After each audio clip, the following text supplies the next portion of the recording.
everybody, and welcome to another episode of I Hate Your Taste in Movies.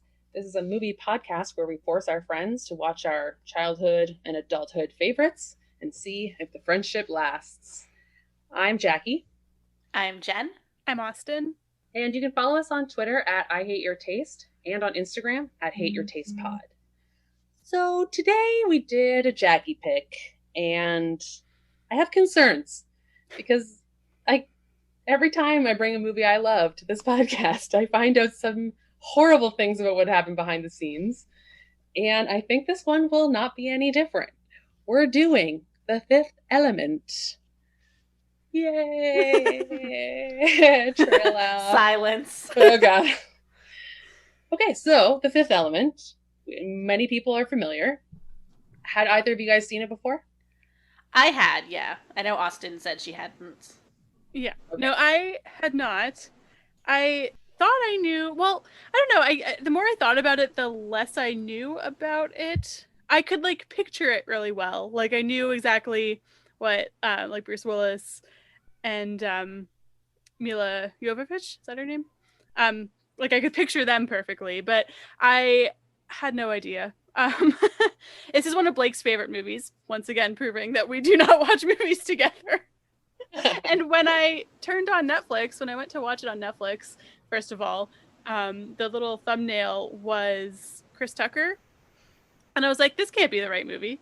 What movie is this? and then I clicked on it, and it was already 3/4 of the way through it, and it was resume playing. And I was like, when the fuck? What happened? So a couple things might have happened. Blake either watched it on my account at some point, or I watched it and totally repressed it. Or were you watching Rush Hour? Was Jackie Chan in this movie with Chris Tucker? No. Did you mix up the two? No. Okay. It's a common mistake, as I understand it. Common mistake.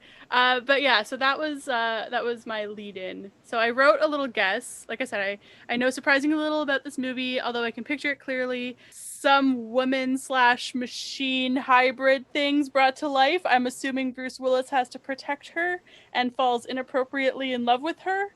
From what? Who knows? Maybe some crazy government types. And then I wrote, I know that it features the Born Sexy Yesterday trope, which we'll talk about. I've never heard that term before, so I'm looking forward to being educated. Not sure. She's not. No, I never like being told things. Jen, what about you? Yeah, so I watched this movie a lot as a kid. I find that Jackie's picks are always these 90s action movies, or movies that I've grown up on but haven't seen in 20 years. So I tried to write down what I remembered, and then upon watching it, I realized that for me as a kid, I guess the movie started 45 minutes in, because the first 45 minutes I was like, the fuck is this? What is going on? Who are all these people? Basically, I wrote, it's in a sci-fi future. Lilu is the key to saving the world. She accidentally ends up in the care of Bruce Willis, Corbin Dallas, and he's a taxi driver, and they have to evade capture by traveling the galaxy on some sort of luxury cruise ship. So that's what I remembered. Yeah, I mean, not exactly, but that's the gist. Yeah. Yeah, okay, that's pretty fair. I don't like that my taste is Jen's taste 15 years ago. What does that say about me? And does that mean someday I'll be smart about movies? Because I can hold on to that hope. Remember how when we talked about Hedwig and the Angry Inch, you guys were blindsided by it and had no idea what to expect? This was a completely different movie than I expected it to be. I think I went into it expecting it to be a Die Hard type movie. It is not. It is a romp. And I didn't know how to feel about it until more than halfway in. I finally was like, this is not the movie I thought it was. And I'm very confused. How has Blake not made you watch this? I don't understand that. Yeah. I don't know. All right, well, for me... watching Jeopardy at night. Oh, R.I.P. Alex Trebek. Yeah. This movie was just a childhood movie that I loved. I don't have any deep connection to it. I think I probably watched it for the first time because it had Bruce Willis in it. And it's just fun. It's silly. There's a lot of throwaway, jokey dialogue, which I love, and there's some shoot 'em ups. And I just love it. There's really no deeper connection to it. It's just a good movie. So to summarize, basically, there's an alien race that hid some stones on Earth, And they knew that sometime in the future, these stones would be used to stop quote unquote evil from destroying life. And the stones require the fifth element to activate them. And we find out midway through the movie, the fifth element is actually a woman. And so that woman, you guys are correct, through a series of mishaps, ends up in Corbin Dallas's care. The police are after them. There's agents of this evil after them. There's a lot of people who are chasing them. They do eventually end up on a floating luxury space cruise ship in order to try and retrieve the stones to make the weapon to stop the evil. And then they have to go back to Earth and defeat evil. So that's kind of the summary. A lot of crazy side characters, a lot of locations, and the aesthetic is beautiful. And it's just, like Austin said, it's a romp. It's a straight up running around wacky chase movie, and it's great. I'm excited. Well, what do you want to talk about first? Well, let's talk about the main dude, the man, Corbin Dallas. Who loves Corbin Dallas? Who loves Bruce Willis as a blonde? My hand is up. And currently only her hand. You guys, he looks real good as a blonde. I am into it in a weird, like, unexpected way. See, I wore my orange TIFF t-shirt today. I'm currently a bad blonde dye job in. And I was like, oh, I look like Bruce Willis. Girl, so you I wish. wore my orange shirt in honor of his not great look this movie. So this comes as a surprise to me. The man can wear a tank top, okay? Even a future tank top with like weird straps, he can pull it off. So you don't think, honestly, okay, I need to know what Jen thinks, because she thought Kurt Russell with hair exploding out of every pore of his body was hot. What do you think about Bruce Willis? Yeah, okay. Kurt Russell, burly, like 70s man, hot. Bruce Willis, weird future boy band bleach job, not hot. So hot. I can't understand how you guys can look at this Bruce Willis and be like, maybe not, because he is a check please. Let's go. He's amazing. I don't think I've ever found Bruce Willis attractive, to be honest. No. Hold the phone. Not saying that he's an ugly guy, right. but I've just never been like, oh, he's hot. He's Bruce Willis. He's just there. You watched Die Hard. Yes. Jackie. That's it. That's it. That's all I have to say. It's not acceptable that you don't think Bruce Willis is hot in Die Hard. I don't accept it. Unacceptable. I think we should move on. Okay. Jackie's good mood is gone. Starting rough, you guys. I'm not going to lie. I thought that was the one thing. I'm like, I'll throw him an easy one. Something we can agree on right off the bat. He's not ugly. It's not that I think he's like unattractive. I just mean that I personally do not get anything from him. You know what? That's actually fine, because more for you. I can go back in time and date that era Bruce Willis, and no competition from you guys. So fine. Yeah. So without our competition, he's all yours, right? Like that we're like, really the only thing standing in your way here. Yeah, and the concept of time travel, which that'll be fixed pretty soon, right? And you need time travel, Bruce Willis. You're not down to like refusing to wear a mask, Bruce Willis. Oh yeah, that broke my heart today, Bruce. Honestly, no. Real Bruce Willis, I don't want a piece of that. But Corbin Dallas, I do. Or John McClane, yes, please. But real life Bruce Willis, no. No. Which would you take, Corbin Dallas or John McClane? You can only have McClane. one. I don't even know why you asked that question. I was just checking. Okay, fine. So we've settled on him being brutally hot in this movie. Fine. Moving on. Was the unanimous? Do you like his character? I find him so charming. He's got that action hero like wit, you know? I just found him nothing. I also am really excited for you to tell me what the jokes were in this movie, because I didn't catch any of them. So I'm really excited for this. I thought you would love all the jokes with his like cat, how he calls his cat Sweetie and is talking to it and joking around with it. Yeah, there were like a few things. I was like, okay. Austin came to fight. I didn't mean to come to fight. I was just very confused by this movie. Okay, well that is an interesting point. Jen, did you find that there was any comedy in this movie? Yeah, I definitely, like I said, I loved it when I was a kid, and like you said too, Jackie, you watched it a lot as a kid, and I do think the humor is what really appeals to kids, where it's kind of just like a little bit of a sillier action sci-fi kind of movie. Like it's not a super serious, dramatic shoot 'em up. It is more of like the romp where there's kind of like a one-liner thrown out. So when you're like a little kid, you can, even if you don't fully understand everything that's going on, you can get into it. See, I know that Are you've you told me saying this. that I have the mentality of a child? Is that what you're getting to? No, just, I mean, I associate this movie with my childhood because that's when I first saw it and that enjoyed it. So that's why I'm relating to it as a child. I'm not saying that, Jackie, you have the taste of a child. Mm-hmm. All right. Sure. Another thing to put a pin in and move on away from. My God. What's your next pick gonna be? Like The Lion King? Jackie's just bringing movies for 10-year-olds? Oh, I thought about doing The Lion King. I love The Lion King. No, Jackie, Austin was trying to say something. You've told me before that your movies, when they're like action movies, they're more action comedies, and to expect them to lean more towards the comedy side of things. And so I should have remembered that. I think I just went in expecting one movie and was like slapped across the face with a lot that I wasn't expecting. This movie is a lot. It's it a is lot. Visually hectic and colorful. There's a lot of movement. There's a lot of fast talking. So shrieking. A lot of shrieking. A lot of unintelligible. Honestly, I watch it with the closed captioning on. Mm-hmm.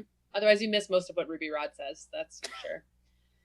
But aside from that, and I totally understand that and how hard it is to make your brain switch tracks midway through a movie. Yeah. I find I have the problem a lot with Jen's movies because I never know what to expect and then I hate them. So I get it. But I still want to know, did you like Corbin Dallas? Do you like him as a character? Do you hate him? He was fine. He was fine. Okay. Austin says fine. Okay. Jen. I didn't connect with him. I didn't like there was no deep connection with him as a character. He was fine. Okay. I enjoy him for the most part. There was like one thing that stuck out to me this time where I was like, wait a second, what the fuck? But other than that, I think he's a likable protagonist. I don't have an issue. Are we just like dangling these? Now you have to tell us. Because I was gonna say there's one major thing that I do want to talk about, but we'll get there. This might be the same thing, but basically the issue I have is when Lily was like passed out on the couch and he's like, I'll wake her up by kissing her. And I was like, I knew it. Wait a second. Yeah, then he's like, shouldn't have kissed her. And it's like, no, shit. Yeah, it's just like, it's very... And I know I talked about it already as being like a kid-friendly kind of movie, but I just found that moment to be very like immature. Like no real grown adult would be like, and then I kissed the Sleeping Beauty awake. Like that's just not how the world works. So I thought that was a little weird for his character. Like I understood that he was like a guy who wanted romance and wanted to find a woman to love. So we already kind of like had a crush on her. Totally get that. But the kissing awake was just like a step into a nonsense behavior that I was like, Corbin, you got some issues. Rein that shit in. Okay, totally fair. And honestly, when I suggested this movie, I forgot about that part. It's totally skipped my mind, and I don't approve of it. Of course. When I thought about it a little bit more, just try and see if this makes sense. It probably doesn't. I haven't said this aloud until now. But could it be that they are so drawn, and he is so drawn to this perfect being that he did step outside the bounds of normal behavior, and he was just like kind of he had this impulse, you know what I mean? He wasn't really thinking, it wasn't a conscious choice. He was drawn in by the fifth element. I think it was he was drawn in by the beautiful naked woman in front of him. Yeah, I mean, fair. But I mean, if we're gonna be talking about Corbin Dallas's motivations, she had an unconscious woman for a long time and he didn't do anything with her. So like, I don't think he's a predator. No, like I said, I saw it as more of just like a disconnect from reality. Like I don't think he was being like naked unconscious woman. Like I said, I looked at it as like a fairy tale thing where he's like, you kiss the sleeping princess awake or something, but that's not a rational thought. I just think it was just a weird choice for him to make in any world. Yeah, I will say like my main issue with the movie is his and Lilu's relationship and just the concept of how that's handled and how like I just hate it. But I don't think that that's like either character being bad. It's just like it's a trope, and I do want to talk about it. So I watched a video. One of my first introductions to this movie was a couple years ago. I remembered watching a video on YouTube on a channel called Pop Culture Detective. And he had a video about the Born Sexy Yesterday trope, which is something that he kind of coined. Like, if you guys have heard of, I'm sure you guys have heard of the term like born yesterday, like someone who's very naive, very, easily persuadable and innocent. But then with the added element of being extremely sexualized, even though they're extremely childlike and whimsical. And it pops up in a lot of movies and in a lot of genres, but it's particularly notorious in sci-fi. And in this movie, like, this is like kind of one of the main offenders, I suppose, because often the woman is portrayed, like I said, as whimsical, totally innocent. She might be like brand new to the world in whatever capacity that the movie, is set in. Like Splash is another example of it, where it's just someone brand new and basically falls in love with the first man she meets because he's the only man she knows. He plays kind of a fatherly figure to her in terms of like teaching her about the world and stuff, but then is also obviously the romantic partner, romantic lead as well. I don't know, something just didn't quite sit great with me. So that's what I knew about this movie going in as well. So I was kind of like, okay, gotta try to separate that. So I mostly just didn't love that it's like, oh, the fifth element, love, they'll kiss, and then the world is saved. I just didn't like that. But it's a really good video. I'll post the link to it in the show notes. I recommend giving it a watch because it's kind of eye-opening, and once you see it, it's like, oh, this is everywhere. And there's not really a reverse of it. Like sometimes the man, like there's a couple of movies like Edward Scissorhands, where the man is like an innocent, naive character who falls in love with a woman who will show him stuff. But a lot of the times it's played as a joke, like in Big, things like that. Because the author of the video was saying, like, most grown women don't find the idea of an adolescent, immature boy particularly attractive. And whereas I think the reverse, it's just a male fantasy. And I think that this movie is a pretty good example of just, it's a male fantasy. Mm-hmm. And also there's almost always a scene where they undress in front of people and don't clue into the fact that that's, a weird thing for them to have done. I don't say this, I don't bring this up to like trash on this movie. Like, it's just an example clearly of it. You do. I mean, it's a pretty bad aspect of it in some ways, but it's one of those like, I kind of wish I hadn't seen that video before watching it, because it did kind of taint my, I probably still would have picked up on something being a little bit uncomfortable, but just as a whole. I do have a question about Lilu. I guess I just never really thought about it, but I always assumed that she wasn't brand new. Like, she was a full-grown fifth element on the spaceship that crashed, and then they reconstituted her from some cells that were found alive. And so she was new to human civilization and English and this, but she wasn't new. She wasn't. But that's kind of what I mean, though. New to society and new to. Okay. Because she was still like a fully formed person. She had agency. And she was just like, it wasn't like she was a baby, I guess. She was an adult who happened to come into a different culture and try to understand it. Yeah. I guess I feel like that makes me feel a little bit more comfortable with it. I feel like she probably had interactions with other species and aliens growing up. She had a mother and father potentially figure in her life. Like, she didn't hope so. Fresh into the world. Yeah, I don't know. It could be either, but when they found the wreckage, the cells they found were in a glove. So that implies to me that she was wearing this glove and she was a fully matured element. I don't even know what to call her. I don't want to call her a human because she's not, but you know what I mean. That's an interesting point that I never really thought about before. Like, what form did she take prior to this? Like, was she just like a being walking around living in alien society, or like was she like in stasis? Like, does she die? Like, has she been alive for millions of years, or like does she go into like I said, like some sort of stasis and then comes out when they need her? Like, what is she outside of this? I think you're right. I think she is in stasis because in the beginning, when they take the stones from the Egyptian pyramid, they float out like a sarcophagus type shape. Mm-hmm. So that would imply to me that she's always been in it until she's needed. So technically she did have the base of human DNA, they said, just like a bajillion of them. So but is that, do you think, like, her previous state, like, was she her? Like, is she always the same? Or is it just, like, this DNA or the whatever qualities that make her the fifth element in a new being, completely new being? Yeah, it's hard to say because the Egyptian hieroglyphs had a human shape, but they were only how old, right? So we have no idea what happened to her in the course of her potentially since the beginning of the universe lifespan. So unanswerable questions, you guys. I guess I just prefer to think of her as being an adult. The idea of her being a baby is very upsetting. I don't necessarily mean baby, more just like she's but any concept of her immaturity, like, yeah, I can understand.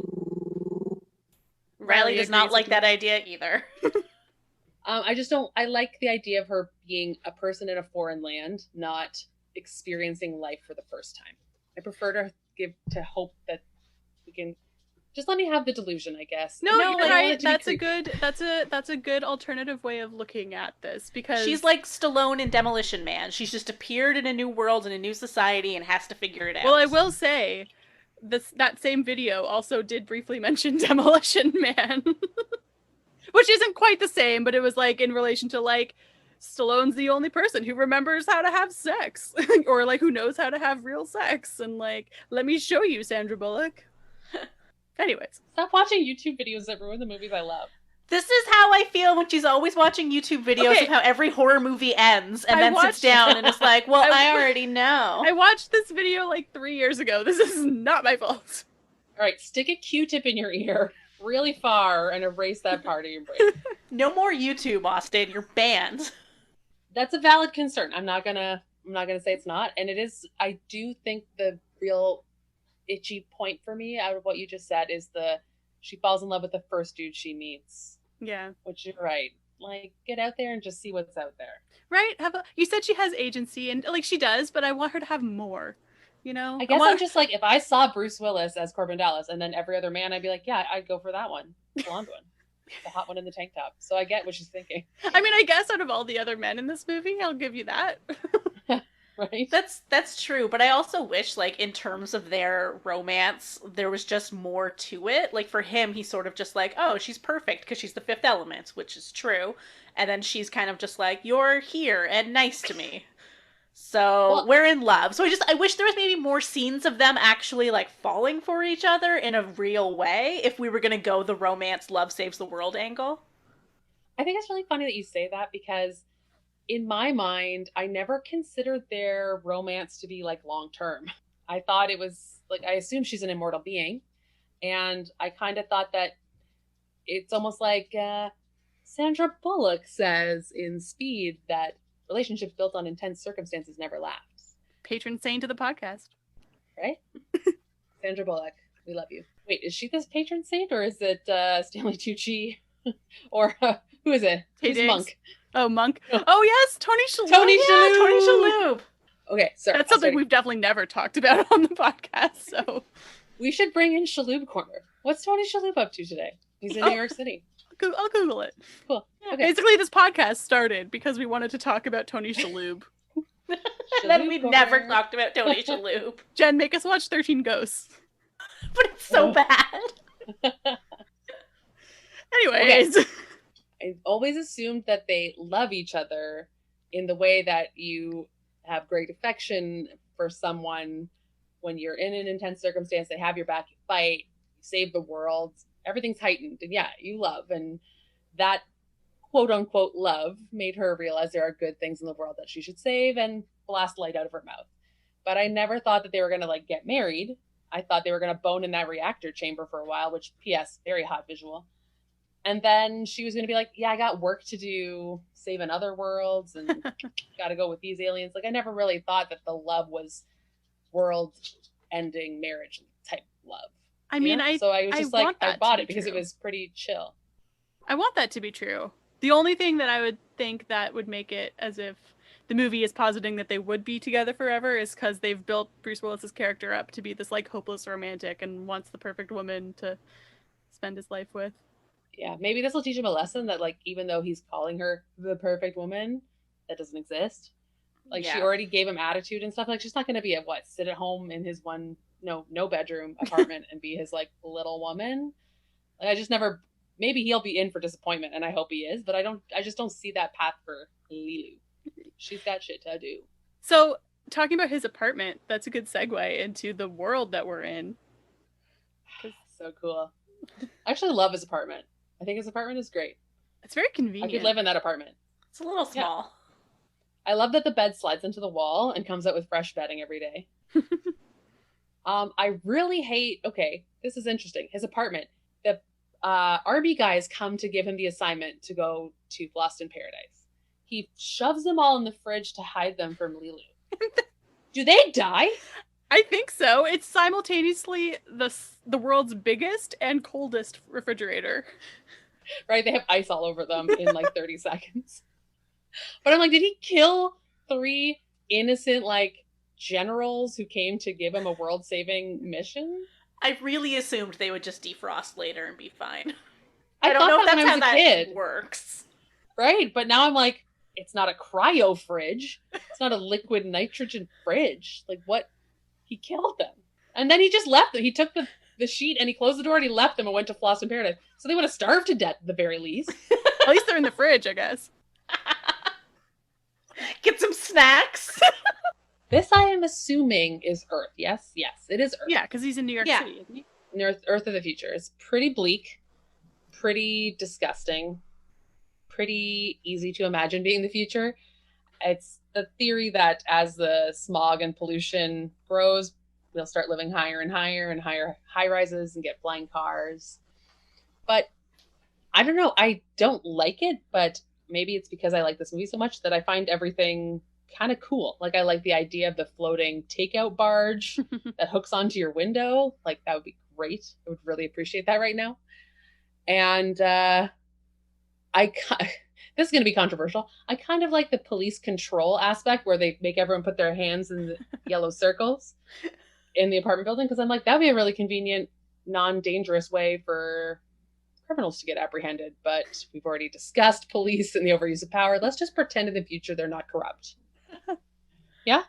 Didn't they still get the wrong guy? Unimportant. Okay. It had to happen or else Corbin would be arrested. Yeah, I know. Also, that poor guy, the guy who says, smoke you, he totally dies. Just FYI. So that they murdered him. Yeah. Because later his body is in alien form. So I'm like, they killed that guy. So actually, surprising amount of people die in this movie. Yeah. A lot of people. A lot of cops get shot. A lot of innocent civilians get shot. Tons of aliens get shot. It's pretty violent. So speaking of the aliens, I did not realize this was going to be an alien movie. I was not thrilled when so they first came in with the robotic ones at the beginning, and I was like, oh, okay. The ducks. This is not what I expected. I love the robot ducks. They're like the peacekeeping, like, stone guardians, and they're like just so cute, and they have those deep robot voices. Like, they're cute. So yeah, that happened, and I was like, oh, okay, this isn't what I thought.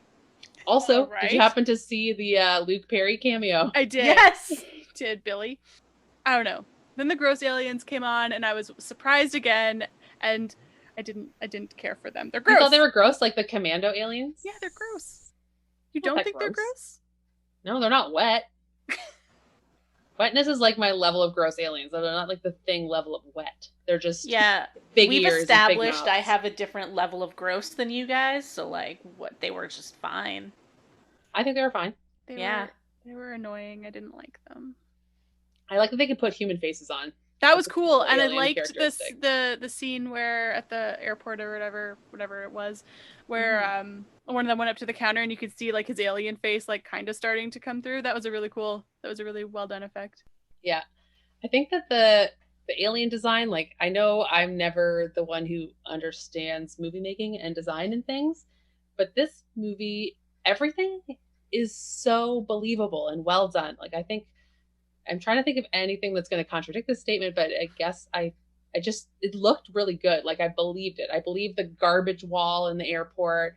I believed Corbin Dallas's apartment and even the car chasing. Like, thought it was really, it all was seamless, you know? There wasn't anything that stood out as being like, oh, that was too CGI-y or that was too green screeny. Like, it just kind of flowed really well.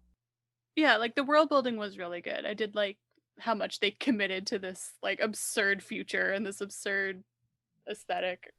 Yeah, it is a really like weird version of the future too. Like I know Austin, you were saying like this movie caught you off guard because you didn't know what it was going in, but it's also like there's not really anything you can compare it to. Like what else is Fifth Element-ish? Like it's kind of its own weird future world, and I just like as I was watching it I was like it's so like bizarre, like the choices that they made to create this world, not necessarily in a bad way, but I'm just like it's really like unique to this movie.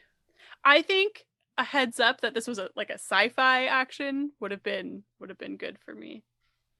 Maybe that's something we can do going forward, is like a 2-word descriptor of the type of movie it is. Like I would say this is a sci-fi action movie. Yeah. So I'll give you more of those going forward. Okay. My favorite character is Ruby Rod. For fuck's sake. What?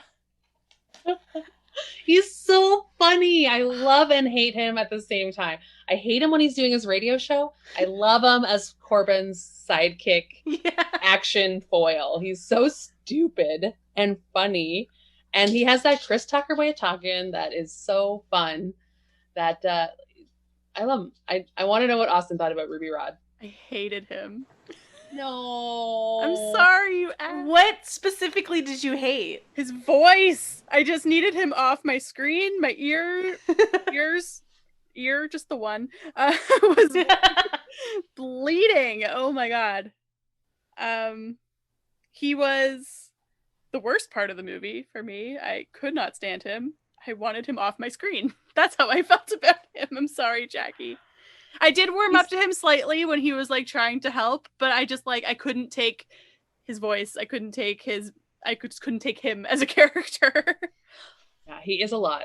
And I understand what you mean by shrieking, because he does a lot of high-pitched screaming. Yeah. But did not. I love him. And I love the concept of that. You only kind of realize it as they're escaping Lost in Paradise, but he's been broadcasting this entire time. Yeah. His radio show has been going on during this like gunfight. I love the idea that I would listen to that show.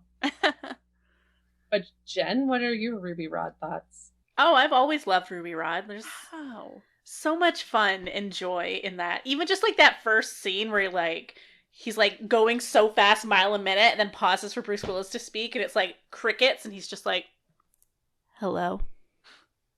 And then Ruby just like kicks in and goes again for another like 10 minutes. Like that's funny. That is an enjoyable moment. I have a good time. Yeah. I love I don't know. I really can't describe my love for this character. I like when he's going a mile a minute. I like when he's having his like diva moments and he has his little sycophantic posse who are telling him how great he is.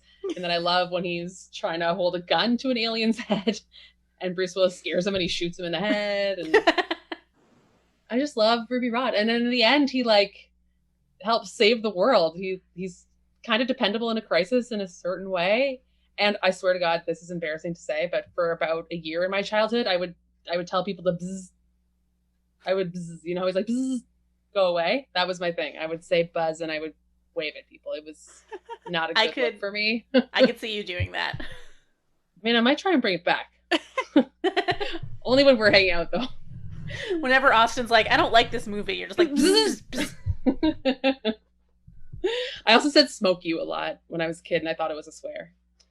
Unimportant. So I wanted to know, actually, specifically Austin, but that's for everybody. So on Lost in Paradise, it becomes Die Hard on a cruise ship a little bit. When he comes out of the opera shooting guns, I was like, here we go. Here's Bruce Willis. Here's the movie I was expecting. That whole scene is so amazing. But I had a really weird thought in that in this movie, Leeloo Dallas is John McClane because she's the one who ends up in the ventilation system. She's the one who takes on all the aliens in like hand-to-hand combat. So they're both John McClane. There's 2 diehards happening on this cruise ship, you guys. The microwave dinner or whatever the fuck that joke was. Now I know what a TV dinner feels like. Yep. Please, Austin. Please. I tried. Just throw it to me and I'll fill in the blank. The look of genuine, like, pain on her face as she had to correct you on that quote. She was like, I'm so disappointed. I couldn't remember if it was microwave or TV. I shot with one. I was wrong. But still, like, you can see where I was like, this movie's great, this movie's great. And then I'm like, this movie is the best. Because friggin' Opera House gets shot up. He has to fight like an army of aliens who aren't even the main bad guy, really. There's like two bad guys working sort of on parallel lines, but he basically takes out a whole army of aliens single-handedly. Perfection. I love it. Yeah, I'd say for me, the movie really picks up kind of once they're getting to the cruise ship. Like, there's the airport kind of loading dock scene, like you mentioned, where, like, all the different people are trying to impersonate him to get on in his place. And then they're on, and then there's kind of, like, the fun stuff with Ruby, and then you get to, like, the crazy action. So, like, for me, like, that's the movie. That's the Fifth Element. It starts there. So then the first, like, much longer than that, which was setting up a lot, sort of like there was the stuff in Egypt and then explaining like who the different aliens are and what they're doing and what the Fifth Element is. I was like, oh my god, when are we getting to the good stuff? What's taking so long? But yeah, once it gets going, it's going. So enjoyed. I agree with what you're saying for sure, because I think I forgot about the whole beginning too. Most of the stuff setting up the priest and the mission and her trying on clothes and finding a makeup device and all that stuff, I can see why it's entertaining and showing her introduction to society and how quickly she's learning and how she knows martial arts and stuff like that. A little bit Matrixy in that way. But yeah, it was you're right, a good 45 minutes that in my mind was about 10 minutes. Like I didn't realize how long that part was. And yeah, when I think of this movie, I think of the parts on the cruise ship. And I think that's similar to what you were saying, Jen. Our child brains are like the colorful, flashy cruise ship with the guns. That's where the movie is. Yeah. And the diva doing her singing. Yeah. I will say I loved that. I love that scene, especially the scene where she's singing her aria and then Lilu's fighting some of the aliens simultaneously. That was definitely the highlight of the movie for me. I did wonder really cool if Austin was going to get on board because there was an opera performance. If she was like sitting there hating it, and then a musician shows up and she's like, "Hey, now, what's this I see?" What? But it was really well done. It was like, yeah, it is for sure. Yeah, and the idea of being on a ship with the earth in the background as she's singing, I thought that was so cool. Yeah, someday. I just loved the juxtaposition of like her doing crazy operatic stuff and then Lilu fighting, and it was just like it matched really well, and I don't know, it was good. I don't know if you noticed, but I noticed this time watching that they do a lot of those cuts. Like that's the style of this movie, juxtaposing different characters answering the question that another character posed in a different location. Like when Gary Oldman is talking to the aliens, that's when Lilu is explaining how the stones moved, and so it's like the same conversations are happening in two different areas, and I never really noticed that before, but I really love that. I love that way of explaining things. Like instead of just a dump of information, it's showing it breaks up the exposition figuring it out. It's I'm not explaining it well. I'm sure you guys could definitely both explain it better than I am, but I think you know what I mean. Yes. Yeah. And they do that a lot in every way in this movie. It's almost always jump cutting between different people and the things they're doing, but with the music, it's punched up. Like literally she's punching in time to the music. It's great. It really is good. And it was a good fight scene too. Like it was, again, hand-to-hand stuff. Take that over the guns any day, all day, every day. Yeah, and it's finally when she gets kind of unleashed. Yeah. So Blake mentioned something that I did not pick up on this. So after that fight scene, after she gets shot at and all this, she gets really upset. And she's kind of inconsolable. She's figured out, like, I guess, the dark side of society, of the world. That's kind of how I interpreted that. But he was saying because, like, it was something, like, clicking with her past. Like, she's realized that can be used as, like, a weapon. Like, she is a weapon in some ways. Like, her fight skills and all this, her combat skills. which, you know, weapons obviously being used for like war. And I know that she was like researching war, and, you know, that really upset her. So I didn't really make that connection when I was watching it, which I guess is pretty obvious now that I'm talking about it. But just like the connection like with her past and how she's being forced to be a weapon essentially. I never really thought that, because I thought her use as a weapon was very black and white, in that she's purely used to fight the great evil. Like, she is not a weapon that can be wielded indiscriminately. Right. So I don't think she has conflict about her own purpose. I think she has conflict about saving sentient species that all they really do is fuck everything up. Humans specifically, because she's learning about human culture, but I think it's a greater allegory for every species in the universe, because I'm going to say sure comments about the universe, but I'm just going to assume that everybody fights, right? Everyone's fighting for territory and resources. So every group has war, and she's realizing, like, what's really the point? If you're all going to friggin' ruin this, maybe life should be destroyed. And she just needed a little sexy reminder from Bruce Willis that there's good stuff too. And it's called having sex with Bruce Willis. Please cut that. Nope. No. God damn it. Stop Guys, telling I'm her to talking cut shit. things. But all I'm talking about is how I want to have sex with Bruce Willis, and that's not great podcast material. I think it is. I disagree with you. I think our podcast should just be Jackie talking about wanting to sleep with Bruce Willis. Great. And it'll be called The Shaloub Chronicles. I think we do need to institute a Shaloub talk segment. Yeah, I just want a one set line sentence. All right, I'll find Where's something. Where's Tony Shaloub today? I'll find something. What's he up later. to? Yeah. What did he tweet today? Ooh. Does he have a Twitter? I don't know. Guys, I'm on it. Don't worry. Keep talking about Lilu or whatever. Right, I'm on we gotta it. follow him on Twitter. Lilu or whatever. What do you think about our boy Gary Oldman's performance? I did not recognize him. Did not know that was him. Yeah, I forgot that Gary Oldman was in this, even though it's an iconic Gary Oldman role. But yeah, like, it's so, like, out there. What a villain. What a choice. I love it. So many choices were made. He went so weird with this. Everything about his face, he's such a good actor that he looks obviously like a different person, but even his mannerisms, even the way he holds his jaw, his mouth when he speaks is so clearly Zerg to me that he's just so he inhabits. I don't even know how to explain it, but he is a different person in every movie, and this one he's so hateable. He's so hateable, and I love a very clearly hateable villain. I want them to die. That needs to be my movie, and he does, and I'm satisfied. I love when villains, or like, I guess actors playing villains, really like have fun with it and just go a little crazy and a little over the top. So I enjoy that. Like, I love that he's got this weird accent. He's got all these mannerisms. He looks like an insane person. Like the hair and the clear bald We have cap. to talk about the hair. I don't know what any of that's about, but I just love that it's so particular. You know what I mean? It's not generic bad guy. It's what is Gary Oldman doing? Yeah, and Gary Oldman is like on Alan Rickman level. They're both Harry for Potter the longest actors. time. Yes, and Bruce Willis villains. But I never really. I think when I was a kid, I thought they were the same person, or I didn't I didn't understand. I'm just like, there are actors who are that good, and that's their level, and it's the Gary Oldman, Alan Rickman level. But I don't know if I can comment on the plastic headpiece that he wore, other than fashion and Jean-Paul Gaultier.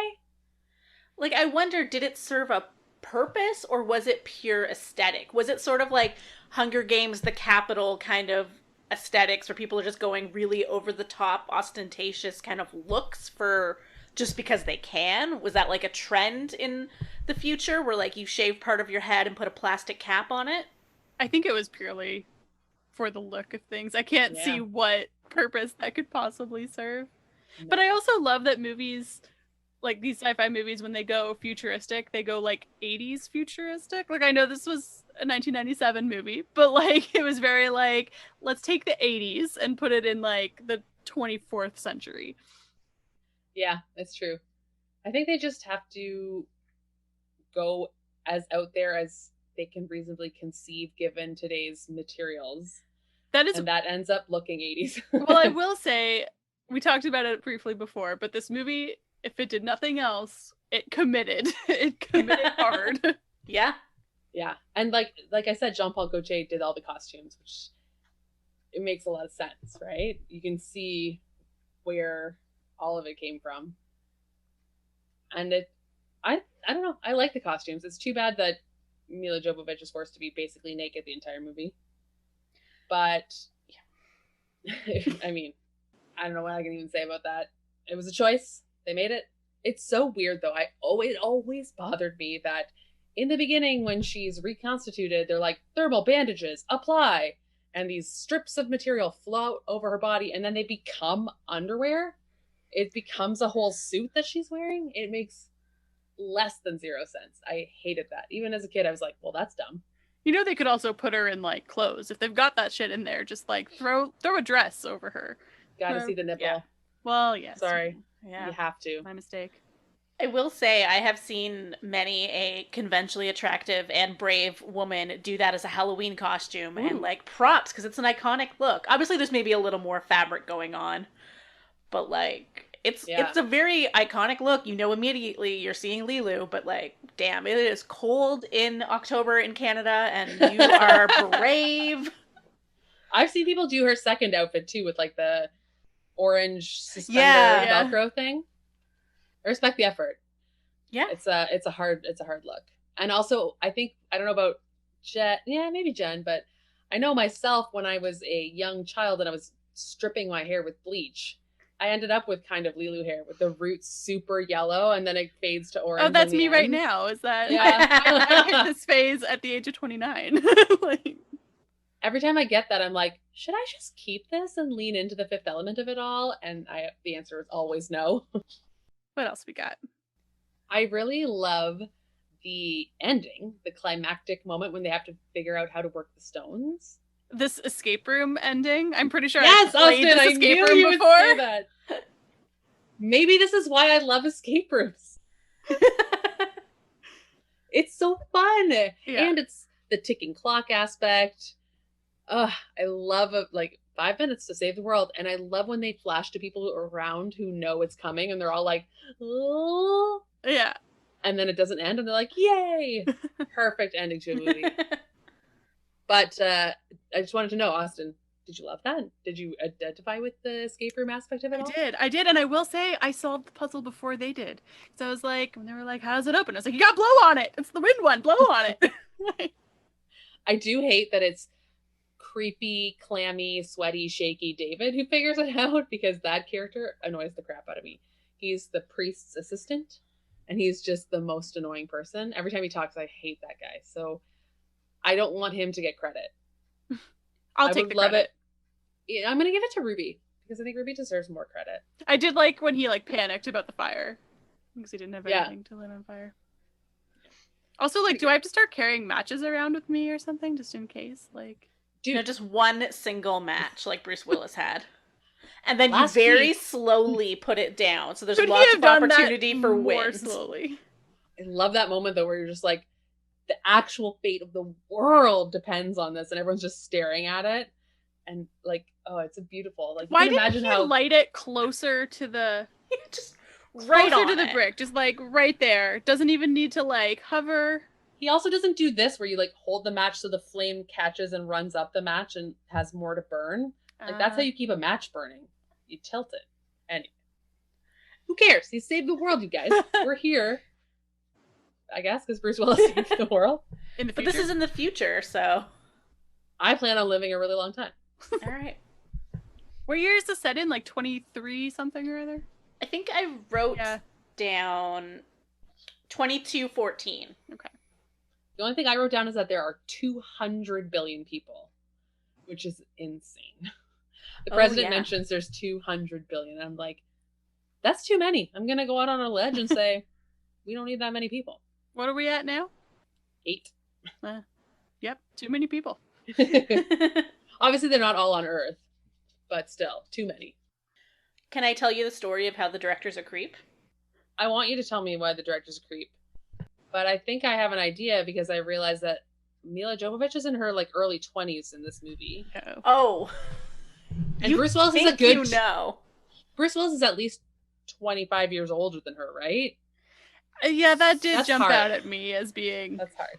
So, the director of this movie is named Luc Besson. He's French, and somewhere in the back of my memory, I remembered hearing that he had like a wife that was a lot younger than him. I was like, is he the one that like married a teenager? Oh, no. So I looked it up, and he did. He's been married 4 times. His second wife was an actress named Mai Wen. She was 15 when they started dating. He was 31. They got married the next year, and she gave birth to his child at age 16.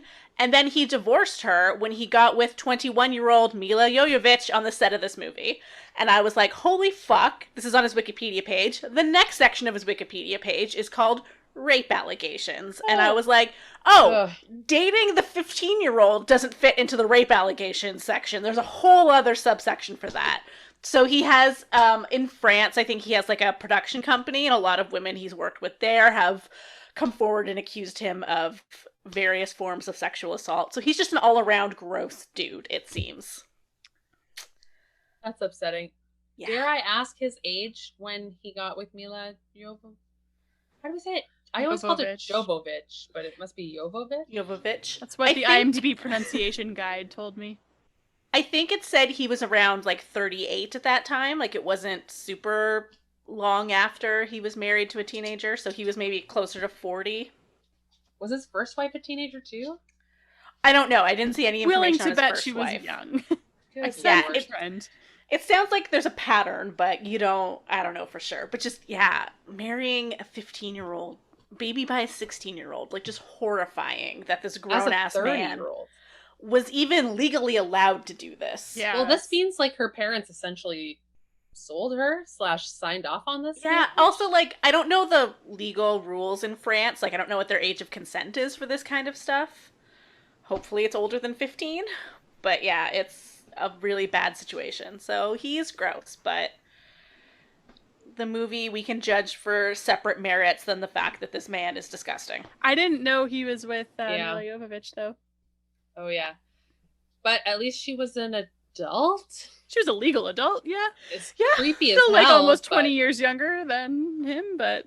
And, you know, he was her boss, but other than that... Yeah. That's the thing, right? In the movie, I'm like, Lilu is a hard ass, and I always thought that she could stand up for herself, wouldn't put up with shit. But this movie, in reality, is a testament to men abusing Mila Jovovich. Well, basically. it's once again, it kind of proves the like male fantasy even more then at that point. Yeah. It does when you like take the whole movie away, right? We're judging the movie. We're not judging the surrounding. No, but that a director would be drawn to that storyline too is also reflective of potentially who he is. So is this guy still working? Yes. A couple years ago, he did that movie, like, Valerian in this 1,000-planet city or something. I don't remember if you heard about this. Sort of. Like, I remember it being advertised and then it failed huge, right? Yeah. So he's not necessarily super in demand, I think. But I don't know. Like, again, from his Wikipedia, it sounds like he was working in France in sort of like a production company kind of role. And that's where he was still able to be a creep to a lot of people. But I don't think he's directed as much. Okay, well, let's just say Luc Besson is a super dirtbag. And we can all agree on that. Yes.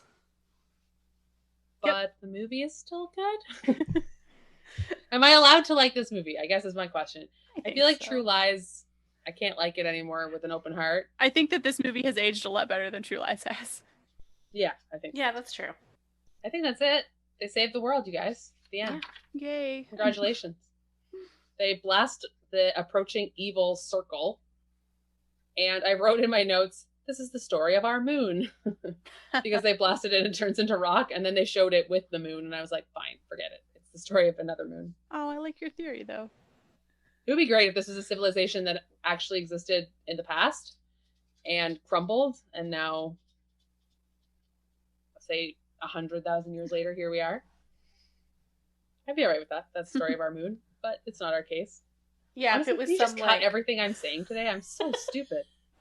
Do we have anything else we need to cover? Are we at like the highs and the lows of the world?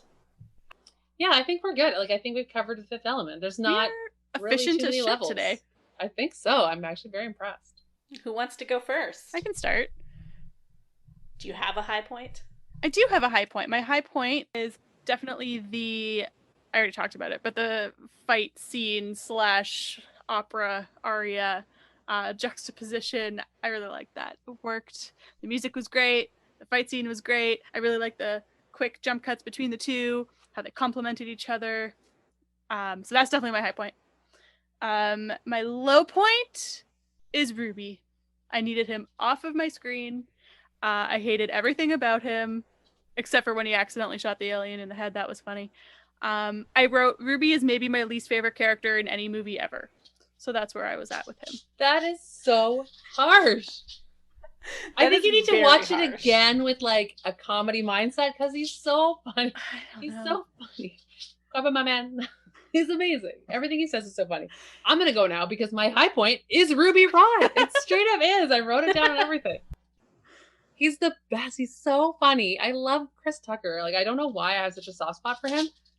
Honestly, you guys will have to let me know if he's been canceled or whatever because I don't know what he's up to lately. But I just love Chris Tucker. And it's not a cool thing to admit. But in this movie, he's great. He's very funny. He's helping people, in a crisis. He's not the worst, which I do appreciate when characters aren't the worst.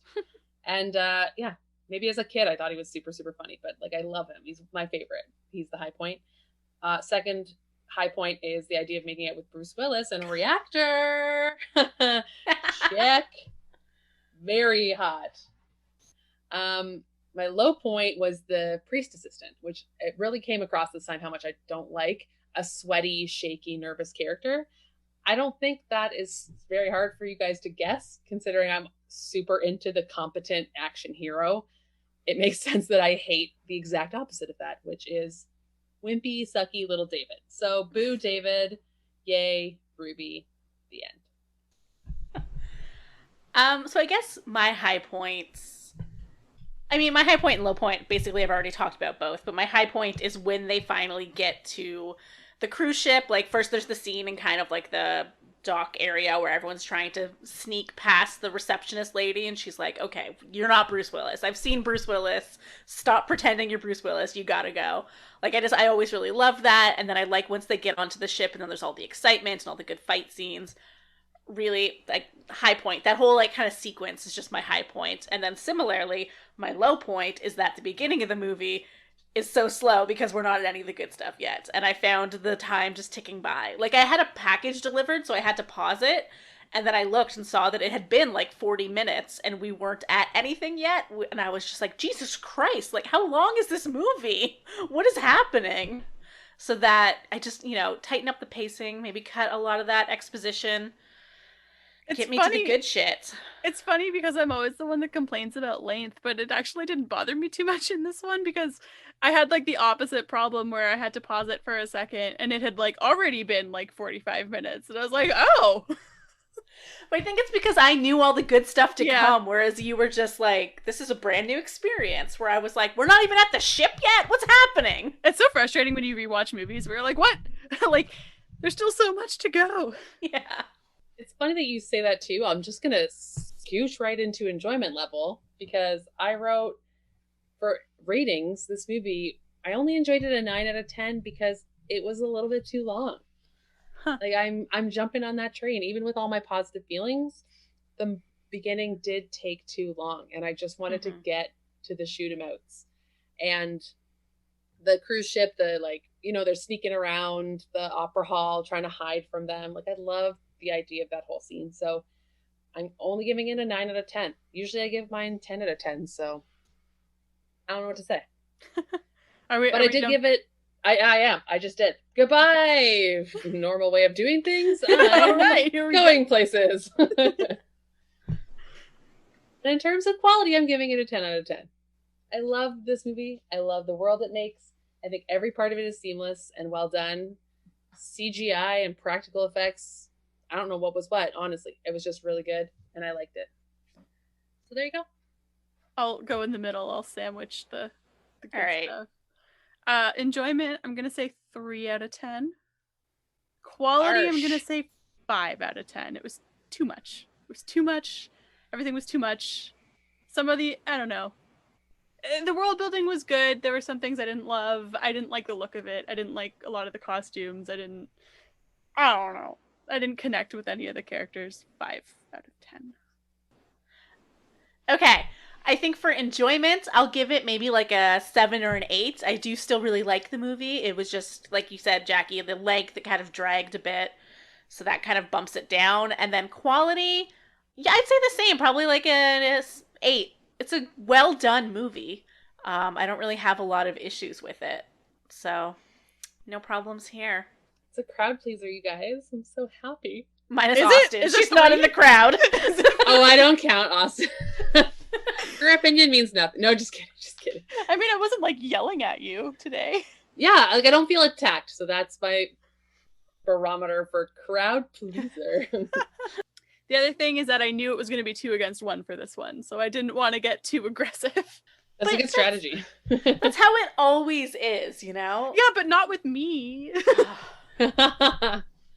Like, I've definitely had you guys gang up on me, but that's fine. I can take it. Yeah, I can't. I'm delicate. Yeah. Jen's so cool. She doesn't need our approval. Yeah, you guys are both just like, you know what's a good watchable movie? Pitch Perfect. And I'm like, guess who's wrong? Say that as Both if of you. it's not true. I don't Let's watch Pitch No, Perfect it's again. so bad. Honestly, was that one of the ones that never went? No, that one's out. No, that one's Oh, out. that was out. Yeah, That's yeah, our okay. most listened to episode. I was gonna say. Yeah. Fuck. Such a bad movie. False. Should we Super go false. back to quotes? I don't know. I totally messed up the order. That's we can do okay. it all over again if we No, want. Or man. we can No, cut and no. paste Do some Let's quotes. just quotes. switch up the order this week. We switch it up anyway all the time. Just I'm by pretty sure we accident. gradually have changed the order all around. So I it's always fine. forget what comes first. Anywho. But yes, I will. I would love to give you some quotes. Once again, Now, we don't need the whole movie. wow. Wow. I'm just assuming most of your Wow. notes are quotes. Am I wrong? Wow. Wow, wow, She- wow. She wants that friendometer to be read. Oh. I'm sorry, that came out more harshly than I meant it to. Wow, wow, wow. Now Okay. she's backtracking. No quotes! You promised me jokes. Give me the jokes. No, I can't do the jokes. I'll read the jokes in a very dry tone. Okay. They're just a little, okay, so here's the thing. I can't do the Ruby Rod quotes because half, if not all of the humor comes from his delivery. So if I read them, it's just not going to be funny. So I'm just going to read a selection of quotes. Corbin Dallas says, listen, lady, I only speak 2 languages, English and bad English. See, these are the kind of lines I'm talking about. You throw away, silly. My takeaway Funny. from that was like, that makes no sense. But okay. I like when he says, we got lucky. If they don't chase you after a mile, they don't chase you.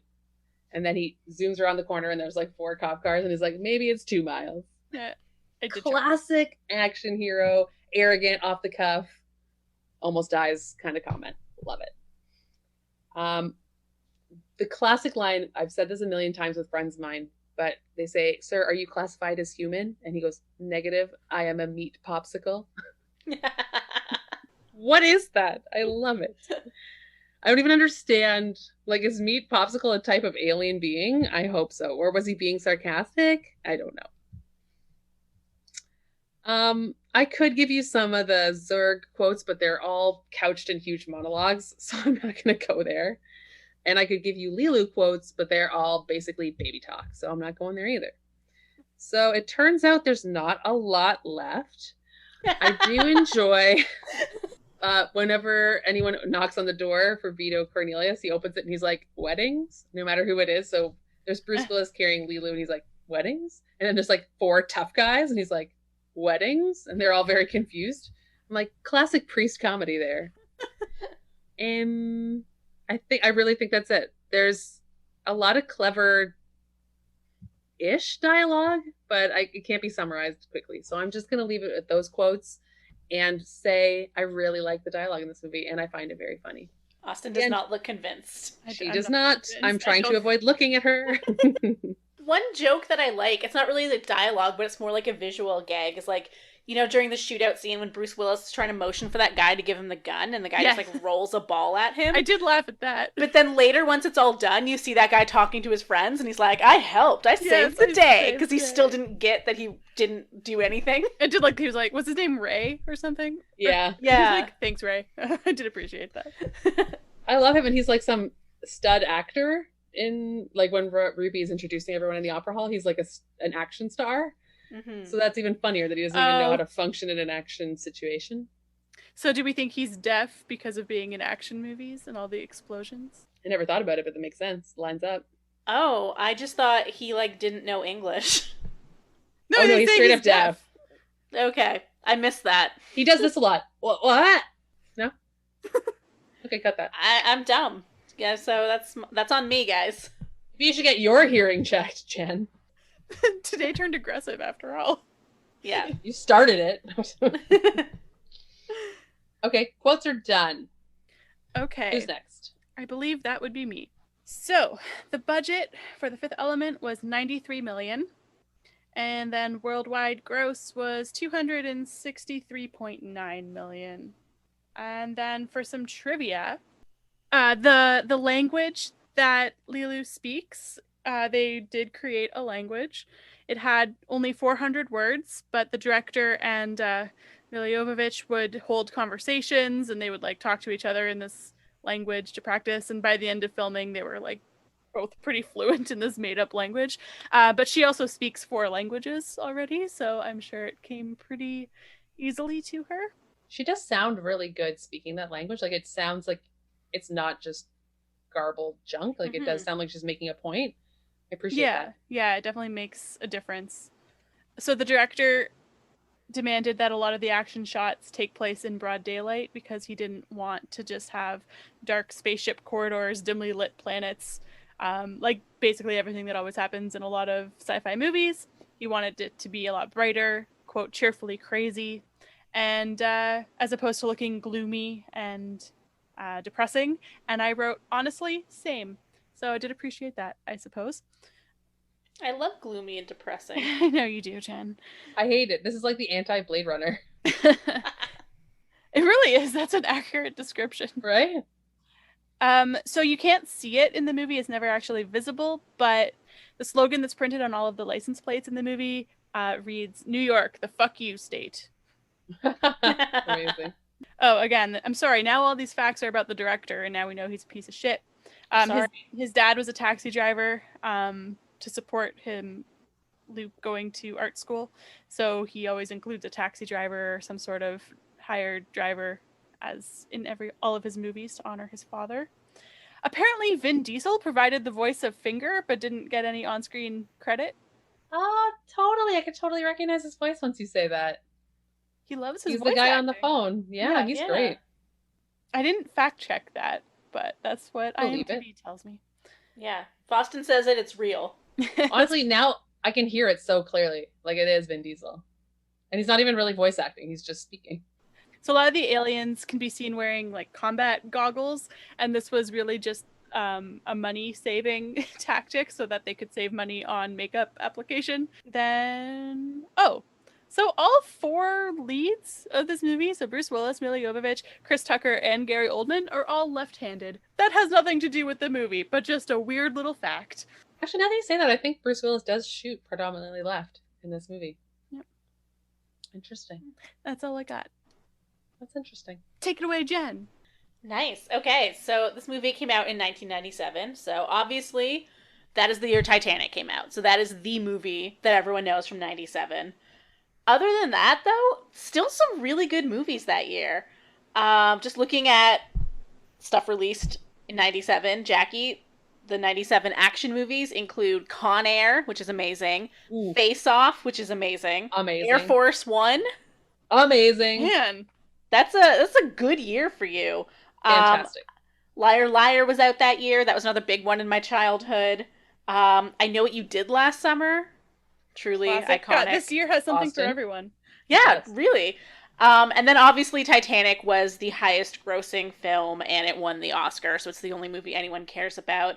But apparently The Fifth Element was the top grossing French film of all time after release and it held the record for 11 years. So. Do you know what dethroned it? The Untouchables. I don't know if you guys are familiar with that one. It's about like the rich, old, like wheelchair bound man and then like a young immigrant guy has to become his caretaker and it's like a kind of oddball comedy. No, that one I don't know. Okay. I did see it, so I'm like, it was big enough that it made it to North America. Yeah, I've heard of it. I just wouldn't be able to tell you what it was. Cool. Yeah. Well, I didn't realize Con Air and Face Off came out in the same year. Nicolas Cage was huge. So, we already did ratings. So we're just done. I guess so. Do we need to now screwed it up? Are we doing a friendometer? I mean, I'm feeling okay. Are you green? Are you super green? I'm thinking about it. Yeah. I'm green. We're good. I think I hate Austin. Just kidding.